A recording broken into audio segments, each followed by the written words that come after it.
ಆತ್ಮೀಯ ವೀಕ್ಷಕರೇ, nine masters ಚಾನಲ್ಗೆ ತಮಗೆಲ್ಲ ಸ್ವಾಗತ. ಮೇಷರಾಶಿಯವರ ಮಾರ್ಚ್ ತಿಂಗಳ ಗೋಚಾರ ಫಲವನ್ನು ನೋಡೋಣ. ಮೇಷರಾಶಿಯವರಿಗೆ ಗ್ರಹಚಾರ ಸ್ಥಿತಿ ಮೂಮೆಂಟ್ಸ್ ಯಾವ ರೀತಿ ಇರುತ್ತೆ ಅನ್ನೋದನ್ನು ಸ್ವಲ್ಪ ತಿಳ್ಕೊಳ್ಳೋಣ. ರವಿ ದೇವರು ಕುಂಭದಿಂದ ಮೀನಕ್ಕೆ ಮಾರ್ಚ್ 14ರಂದು ಅಂದರೆ 11ನೇ ಮನೆಯಿಂದ 12ನೇ ಮನೆಗೆ ಪ್ರವೇಶವನ್ನು ಪಡಿತಾರೆ. ಅದೇ ರೀತಿ ಬುಧ ದೇವರು ಕುಂಭದಿಂದ 7ನೇ ತಾರೀಕಿಗೆ ಮೀನಕ್ಕೆ ಹೋಗ್ತಾರೆ. ಮೀನದಿಂದ 26ನೇ ತಾರೀಕಿಗೆ ಮೇಷಕ್ಕೆ ಹೋಗ್ತಾರೆ. ನಂತರ 11ನೇ ಮನೆಯಿಂದ 7ನೇ ಮನೆಗೆ 11ನೇ ಮನೆಯಿಂದ 7ನೇ ತಾರೀಕಿಗೆ 12ನೇ ಮನೆಯಿಂದ 26ನೇ ತಾರೀಕಿಗೆ 1ನೇ ಮನೆಯಿಂದ ಬುಧ ದೇವರು 1ನೇ ಮನೆಗೆ ಪ್ರವೇಶವನ್ನು ಪಡಿತಾರೆ. ಅದೇ ರೀತಿ ಮಂಗಳ ದೇವರು ಮಾರ್ಚ್ 15ರಂದು ಮಕರದಿಂದ ಕುಂಭಕ್ಕೆ ಸಂಚಾರ ಅಂದರೆ 10ನೇ ಮನೆಯಿಂದ 11ನೇ ಮನೆಗೆ ಸಂಚಾರವನ್ನು ಮಾಡ್ತಾರೆ. ಅದೇ ರೀತಿ ಶುಕ್ರದೇವರು ಮಾರ್ಚ್ 7ರಿಂದ 31ರವರೆಗೆ ಕುಂಭರಾಶಿಯಲ್ಲಿ ಏಕಾದಶ ಭಾವದಲ್ಲಿ ಮೇಷರಾಶಿಯವರಿಗೆ ಇರುತ್ತಾರೆ. ಆದರೆ ತಿಂಗಳ ಆರಂಭದಿಂದ 7ನೇ ತಾರೀಕಿನವರೆಗೂ ದಶಮ ಭಾವದಲ್ಲಿ ಸಂಚಾರವಿರುತ್ತದೆ. ನಂತರ ಮಂದಗತಿಯ ಗ್ರಹಗಳಾದ ಗುರುದೇವರು ಪ್ರಥಮ ಭಾವದಲ್ಲಿ, ಶನಿ ಮಹಾತ್ಮರು ಏಕಾದಶ ಭಾವದಲ್ಲಿ, ಛಾಯಾಗ್ರಹಗಳಾದ ರಾಹು ಕೇತುಗಳು 6 ಮತ್ತು 11ರಲ್ಲಿ ಸಂಚಾರವಿರುತ್ತದೆ. ಇದೇ ರೀತಿ ಈ ತಿಂಗಳ ಗ್ರಹ ಸ್ಥಿತಿಯು ಗ್ರಹ ಗೋಚಾರ ಫಲಗಳನ್ನು ಸ್ವಲ್ಪ ನೋಡೋಣ. ಬುಧದೇವರು ತಿಂಗಳ ಆರಂಭದಿಂದ ಮಾರ್ಚ್ 7ರವರೆಗೂ ಏಕಾದಶ ಭಾವದಲ್ಲಿರುವುದರಿಂದ ಜೀವನದಲ್ಲಿ ಉತ್ತಮ ಬೆಳವಣಿಗೆಯು ಅನುಭವಿಸುತ್ತೀರಿ ಮತ್ತು ನಿಮ್ಮ ವ್ಯಾಪಾರ ವ್ಯವಹಾರಗಳಲ್ಲಿ ಸಹೋದರರಿಂದ ಸಹಾಯ ಲಭ್ಯ. ದೂರದ ಪ್ರಯಾಣ ಹಮ್ಮಿಕೊಳ್ಳುವಿರಿ. ಐಷಾರಾಮಿ ಜೀವನ ಮತ್ತು ಸಂತೋಷಕ್ಕೆ ಕೊರತೆ ಇಲ್ಲ. ಉತ್ತಮ ಆರೋಗ್ಯವಿರುತ್ತದೆ. ಏನಾದರೂ ಸಾಲ ಬಾಧೆ ಇದ್ದರೆ 7ನೇ ತಾರೀಕಿನ ಒಳಗಾಗಿ ಏನಾದರೂ ಸಾಲ ಬಾಕಿ ಇದ್ದರೆ 7ನೇ ತಾರೀಕಿನ ಒಳಗಾಗಿ ತೀರಿಸಿಕೊಳ್ಳಿ.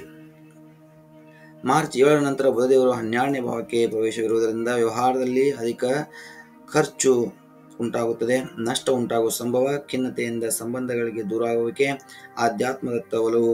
ದಾನ ಧರ್ಮ ಮಾಡುವಿರಿ. ಸಂಗಾತಿಯ ವಿಚಾರದಲ್ಲಿ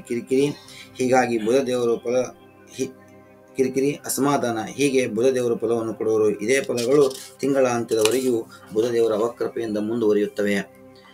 ಇನ್ನು ಸೂರ್ಯದೇವರು ತಿಂಗಳ ಆರಂಭದಿಂದ ಮಾರ್ಚ್ 14ರವರೆಗೂ ಏಕಾದಶ ಭಾವದಲ್ಲಿದ್ದು ಶುಭಫಲವನ್ನು ಕೊಡುತ್ತಾರೆ.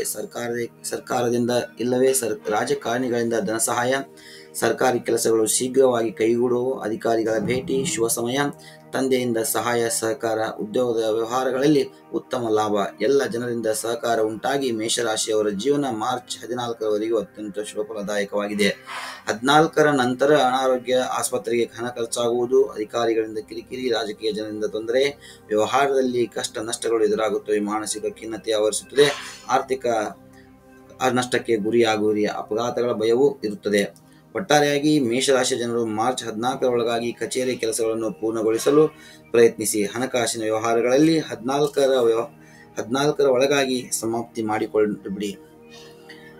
ಇನ್ನು ಮಂಗಳ ದೇವರ ವಿಚಾರವನ್ನು ಮಾಡಿದಾಗ ಮೇಷರಾಶಿಯವರಿಗೆ ದಶಮ ಭಾವದಲ್ಲಿ ಮಂಗಳದೇವರು ಉಚ್ಚ ಫಲವನ್ನು ಕೊಡುತ್ತಾರೆ, ಉತ್ತಮ ಫಲವನ್ನು ಕೊಡುತ್ತಾರೆ. ಒಟ್ಟಾರೆಯಾಗಿ ಮಾರ್ಚ್ 15ರವರೆಗೆ ಶುಭ ದೇವರು ಶುಭ ಫಲವನ್ನು ಕೊಡುತ್ತಾರೆ. ಉದ್ಯೋಗದಲ್ಲಿ ಕಿರಿಕಿರಿ ಇರುವುದಿಲ್ಲ, ಅಸಮಾಧಾನ ಇರುವುದಿಲ್ಲ. ಉದ್ಯೋಗದಲ್ಲಿ ಉತ್ತಮ ಸ್ಥಿತಿಯನ್ನು ತಲುಪುವಿರಿ. ಅಧಿಕಾರಿಗಳಿಂದ ಲಾಭ ಉಂಟಾಗುತ್ತದೆ ಮತ್ತು ಯಾವುದೇ ರೀತಿ ಕಷ್ಟ ನಷ್ಟಗಳಿಗೆ ಎದುರಾಗದೆ ಉತ್ತಮವಾಗಿರ್ತಕ್ಕಂಥ ಜೀವನವನ್ನು ನಡೆಸ್ತೀರಿ. ಭೂ ಲಾಭಗಳಾಗುವ ಸಾಧ್ಯತೆಗಳಿದೆ. ಯಾವುದೇ ರೀತಿ ಕೋರ್ಟು ಕಚೇರಿ ವ್ಯವಹಾರಗಳಿದ್ದರೆ ಅದರಲ್ಲಿ ಜಯವನ್ನು ಸಾಧಿಸುತ್ತೀರಿ.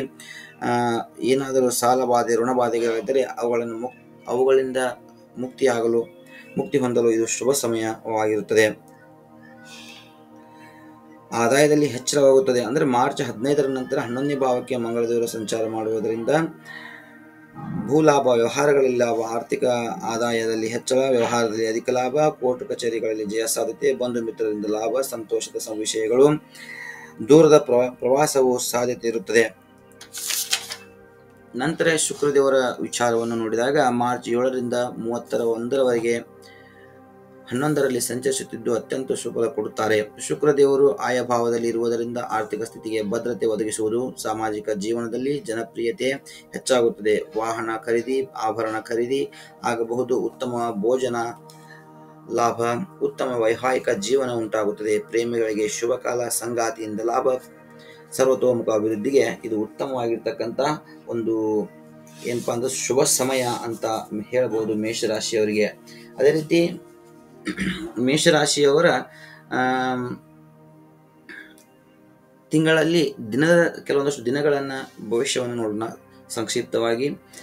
ಈ ಮಾರ್ಚ್ ತಿಂಗಳ 1, 2, 3 ಉತ್ತಮ ದಿನಗಳಾಗಿರುತ್ತವೆ. ವ್ಯಾಪಾರದಲ್ಲಿ ಉತ್ತಮ, ಪತಿ ಪತ್ನಿಯರಲ್ಲಿ ಸರಸ, ಬಂಧು ಮಿತ್ರರಿಂದ ಲಾಭ, ಹೊಸ ಮಿತ್ರರ ಪರಿಚಯ ಆಗುತ್ತದೆ.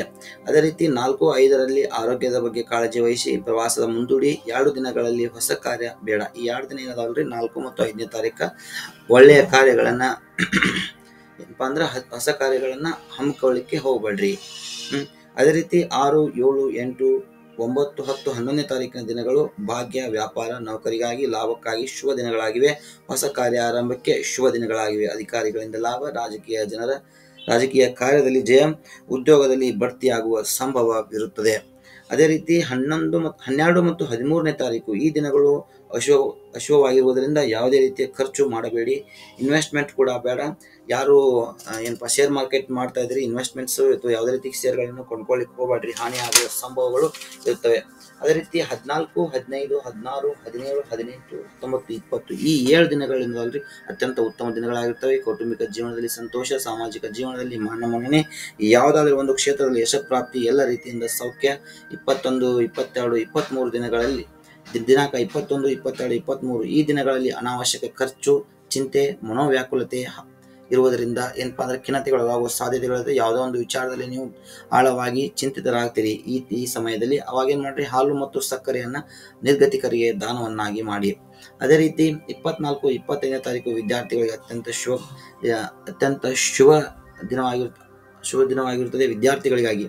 ಮತ್ತು ಯಾವುದೇ ರೀತಿಯ ಎಕ್ಸಾಮ್ಸ್ ಬರೆಯೋರಿಗೆ, ಯಾವುದೇ ರೀತಿ ಎಕ್ಸಾಮ್ ಪ್ರಿಪೇರ್ ಮಾಡ್ತಿರುವಂಥವರಿಗೆ ಅತ್ಯಂತ ಶುಭ ದಿನಗಳಾಗಿರುತ್ತವೆ ವಿದ್ಯಾರ್ಥಿಗಳಿಗೆ ಒಟ್ಟಾರೆಯಾಗಿ. ಮತ್ತು ಯಾರು ಸಂಸಾರಿಕರಿದ್ದಾರೆ ಈಗಾಗಲೇ ಅವರಿಗೆ ಸಂತಾನದಿಂದ ಸಂತೋಷ ಉಂಟಾಗುತ್ತದೆ. ಅಂದರೆ ಸಂತತಿಯ ವಿಚಾರದಲ್ಲಿ ಏನೋ ಪ್ರಯತ್ನಗಳಿದ್ದರೆ ಅದು ಲಾಭವಾಗುವ ಸಾಧ್ಯತೆಗಳಿದಾವೆ. ಅದೇ ರೀತಿ ನಿಮ್ಮ ಮಕ್ಕಳಿಂದ ನಿಮಗೆ ಸಂತೋಷವನ್ನು ಉಂಟು ಆಗ್ತಕ್ಕಂಥ ಸಂದರ್ಭಗಳು ನೀವು ಕಾಣ್ತೀರಿ ಈ ತಿಂಗಳಲ್ಲಿ. 26, 27, 28 ಈ ದಿನಗಳು ಅಶುಭ ದಿನಗಳಾಗಿರುತ್ತವೆ. ಜಾಗರೂಕರಾಗಿರಿ. ಯಾವುದಾದ್ರೂ ಮೂಲದಿಂದ ಜಗಳಗಳು ಸಂಭವ ಆಗುವ ಸಾಧ್ಯತೆಗಳಿರುತ್ತವೆ. ಮಾತಿನಲ್ಲಿ ಹಿಡಿತವಿರಲಿ. ಸ್ವಲ್ಪ ಸಂಯಮದಿಂದ ಜೀವನವನ್ನು ಮಾಡುವುದು ಈ 3 ದಿನಗಳಲ್ಲಿ ಅತ್ಯಂತ ಉತ್ತಮವಾಗಿರುತ್ತದೆ. ಅದೇ ರೀತಿ 29ರ ನಂತರದ ಎಲ್ಲ ದಿನಗಳು ಶುಭ ಫಲ ನೀಡಲಿವೆ. ಏನಪ್ಪಾ ಆರೋಗ್ಯದ ವಿಚಾರದಲ್ಲಿ ಬಹುಪಾಲು ಶುಭವಾಗಿರುತ್ತದೆ. ಗುರು ಅನಾರೋಗ್ಯ ಅಶುಭನಾದರೂ ಕುಜದೇವನಿಂದ ಆರೋಗ್ಯ ಉತ್ತಮವಾಗಿರುತ್ತದೆ. ಮತ್ತು ಈ ಆರೋಗ್ಯದ ವಿಚಾರದಲ್ಲಿ ಏನಾದ್ರು ಸಮಸ್ಯೆಗಳು ಉಂಟಾದರೆ ಓಂ ಭೈರವಾಯ ನಮಃ ಅನ್ನುವಂಥ ಮಂತ್ರವನ್ನ ನೀವು ಪಠನೆ ಮಾಡಿ. ಮತ್ತು ಇನ್ಕಮ್ ವಿಚಾರದಲ್ಲಿ ನೋಡಿದಾಗ ಶುಕ್ರದೇವರು ಅತ್ಯಂತ ಶುಭವಾಗಿರುವುದರಿಂದ ಈ ತಿಂಗಳಲ್ಲಿ ಸಂಪೂರ್ಣ ಧನ ಸಂಚಾರ ಚೆನ್ನಾಗಿರುತ್ತದೆ. ಓಂ ಶುಕ್ರದಾಯ ನಮಃ, ಶುಕ್ರದೇವತಾಭ್ಯೋ ನಮಃ ಈ ಮಂತ್ರವನ್ನು ಕೂಡ ನೀವು ಅನ್ಬಹುದು.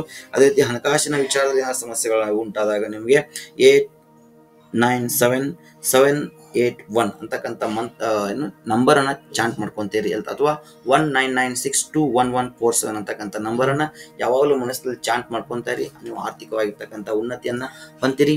ಇಷ್ಟು ಹೇಳ್ತಾ ಇವತ್ತಿನ ಏನಪ್ಪಾ ಅಂತ ಈ ತಿಂಗಳ ಮಾರ್ಚ್ ಭವಿಷ್ಯವನ್ನ ಮುಗಿಸ್ತಾ ಇದ್ದೀನಿ. ಎಲ್ಲರಿಗೂ ಒಳ್ಳೆಯದಾಗಲಿ. ನಮಸ್ಕಾರ.